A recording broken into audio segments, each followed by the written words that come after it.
What's up, everybody? Welcome back to my YouTube channel. If you're new, hi, my name is Ntwanano, and if you're coming back, thank you for tuning back.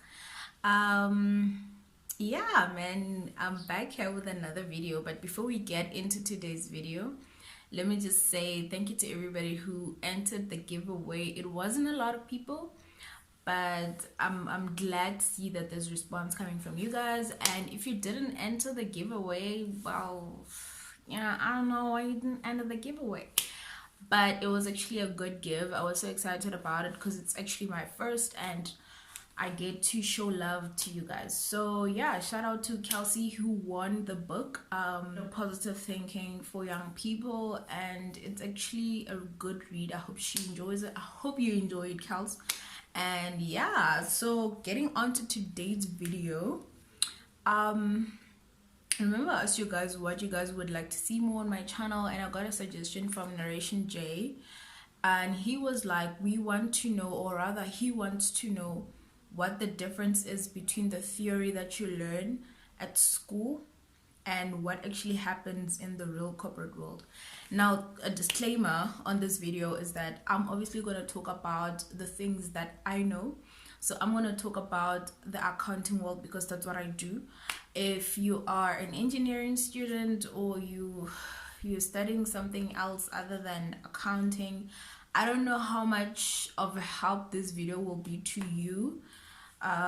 But basically I'm talking about what I know. I can't speak for other fields because obviously I'm not exposed to that. I don't know how the school compares to the real world. So, but if you're doing accounting and you want to know, stay tuned. So yeah, let's get thing about the real world is that it is real.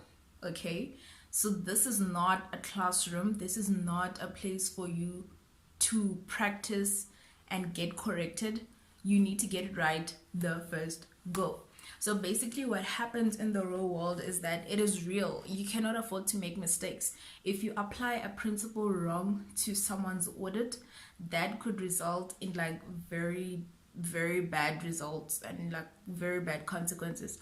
Because basically what we're saying is, with the information that we are giving you, or with the information that we are auditing, we are telling the world that your financial statements are basically they represent what happens in your company.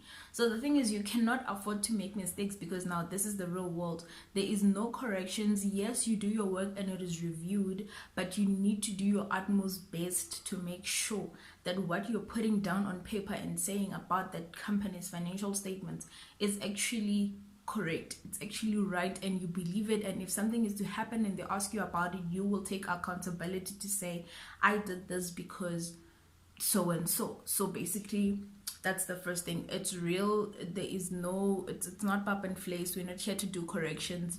You need to make sure it is right the first time around, right? And then the second thing is the theory.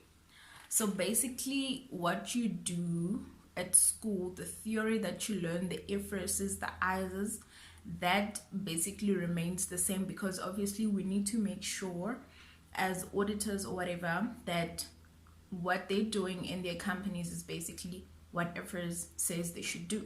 So the theory that you learn basically stays the same. There is nothing that changes. You just need to know the theory, because remember, you cannot audit, or you cannot look at something you don't know. If you don't know how it's supposed to be, then how do you know that what they did is right?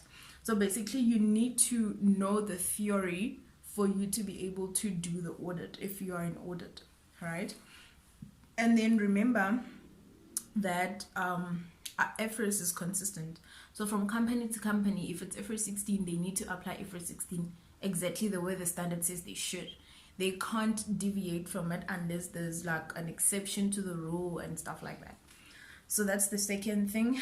The third thing is, at school it's sort of easy, man. Like, everything is pen and paper. You know, you just write and you say, this is what I'll do, this is how I'll do it. But in the real world, it's not exactly how you're gonna do it. So basically, let me give you an example, right? If you're in audit, you're doing auditing, And then they're like, you need to, first of all, before you do anything with this account, you need to get like a management rep letter to say these are the assertions that we're looking at for this account balance, and these are the risks and whatnot. In the real world, it's difficult getting a management rep letter. Let me just put it out there. Like, the thing is, managers, FMs, CFOs, CEOs, those guys are busy, okay? They don't have time to sort of sit around and wait for you to request things from them.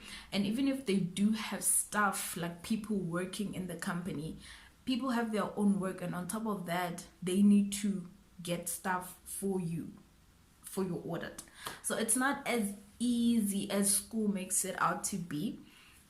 So just because you say in your procedures and audit that you're gonna get like a lease agreement, or you're gonna get like a lease contract and inspect for the interest rate, it's all nice and good on paper, but the actual doing it is actually quite work, and it takes time, because sometimes FMs have never seen the lease. They're not the one who signed the lease. They don't know who signed the lease. And sometimes it's just not easy getting those things. So I think it's also a bit of a mind shift to say, just because you're saying you're going to do this procedure, it doesn't exactly mean you will get to it as you write it on paper. So that's the third thing, right? The fourth thing about school is that you study a lot of things, okay? Like I did at school, I did my 4 majors, but obviously in my undergrad, I think I did things like psychology, I did things like philosophy, like I did a lot of things I'm not even using now. So I think the benefit with work compared to school is that you only get to do one thing, okay? So if you're doing 4 majors, right, obviously depending on where you do your articles, if you're in accounting, you're going to choose which major you want to work with. So for example, I did all 4 majors, but I'm in audit, so I do audit. So audit is like my specialty for the course of my articles.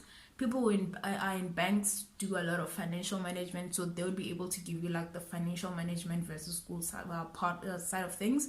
And then there are people who do tax, people who are doing the articles at SARS, and then there is, what's the last one, accounting. So basically accounting is people who do like their articles in very small firms where they do accounting consulting and stuff like that. So it's actually good that when you go to work, you actually specialize in one field, but when you're in school, you actually need to know all of them. And it makes sense why you need to know all of them, because trust me, you cannot do financial management if you do not understand accounting. You cannot do tax if you do not understand the accounting. You cannot do the accounting if you do not understand the principles behind it, you know. And then obviously you cannot audit anything if you don't know how it's supposed to be. So they all talk to each other, but the benefit with work is if you didn't like tax at school, you don't have to do it. That's just that. And then the last thing is that, and this hit me hard, like you need to be up to date with your work. You need to be up to date with your IFRS when you're at work. So this is what happens at school. They tell you, this is your syllabus, this is your curriculum, we're going to teach you this and this and this and that. You do not need to know. And we all love it when they're like, yeah, this standard and that is excluded. We get excited because it's less work at school. But now when you get to work, the standards that were excluded from your curriculum actually apply. So it's actually quite funny, because I don't understand why they don't put it, but also I get it because it'll be like information overload when you start school. But the things they tell you do not apply at school, they apply in the real world, and the companies and the financial managers and the CFOs expect you to know, right? So the downside about that is that when you're at work, you sort of need to keep up to date. When you're at work, you sort of need to follow up and know what's happening in IFRS. You need to know what's happening in audit. You need to know what's happening with the ISIS. But obviously companies have processes in place to sort of keep you updated, but you also need to take your own initiative to say, I do not quite exactly understand the standard, so I actually need to. It's just like those standards, like IS8, I hated it at school. But the thing is, as much as I hated it, if I come across it at work, I need to figure it out. Like, I need to do it, because I can't just sit there and be like, yeah, I hated the standard at school, so I'm not gonna do it. I don't understand. It cannot happen. I'm expected to know. I have passed CTA, I've passed ITC. I'm expected to be that competent.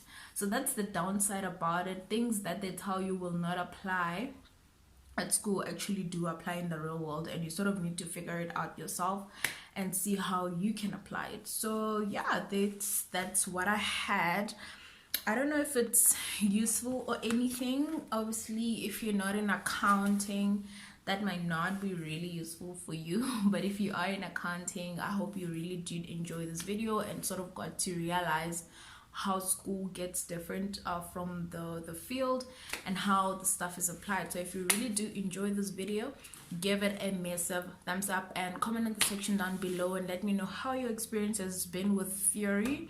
Are you liking what you're studying? Are you enjoying it? Do you like it when they tell you this section doesn't apply? Because I know we all do. And also, if you did get exposure to the workplace, how are you finding the differences, you know? So yeah, I hope you like my video. Do not forget to subscribe and share, and I will see you in my next video. Bye.